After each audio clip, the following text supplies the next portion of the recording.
The worst experience in Kolkata, worst. মানে এই ধরনের এক্সপিরিয়েন্স কোনোদিন হয়নি। মানে একটা এত টাকার টিকিট, আমরা তো 4,000-এ কেটেছি, কেউ 8,000, 10,000-এর।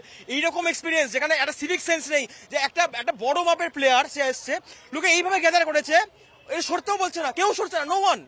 সিটি মুজামের সঙ্গে পুরো বরবাদ করেছে, তো পয়সা নিয়ে খেলা হয়েছে, ছেলে খেলা হয়েছে, এটা পয়সা বরবাদ হয়েছে, সিটি মুজামের সঙ্গে পুরো চিটিং হয়েছে।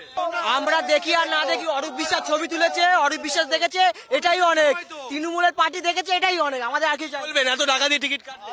এটা আমাদের একটা বড় স্ক্যাম হলো, সারদানন্দার পর একটা বড় স্ক্যাম লোকের সামনে করে গেল। আমরা কিচ্ছু দেখতে পাইনি। টাকা দিয়ে 14-15 হাজার টাকা সব টাকা জল গেছে আমাদের, কোনো একটা কিচ্ছু দেখা যায়নি মেসিকে। অরূপ বিশ্বাসের পরিবারকে দেখতে পেয়েছি, অরূপ অরূপ বিশ্বাসকে সারাদিন আমরা দেখলাম ওখানে, আমরা আজকে মেসির জায়গায় অরূপ বিশ্বাসকে দেখতে পেয়েছি খালি। প্রচন্ড লাগে। 4,000 টাকা 5,000 টাকা খরচা করে লোকজন এসছে, সালা মাছির মতন ঘিরে ধরে আছে, লোকজন দেখার সুযোগ পেল না, জলের বোতল পেটে সব ছুঁড়েছে, বেশ করেছে। আমরা দেখার সুযোগ পাচ্ছি না। অরূপ বিশ্বাস সেকেন্ডে ছবি তুলে, সেকেন্ডে একদম ফালতু এক্সপিরিয়েন্স। সবথেকে বাজে খেলে আছে আর জীবনে স্টেডিয়াম আসবো না।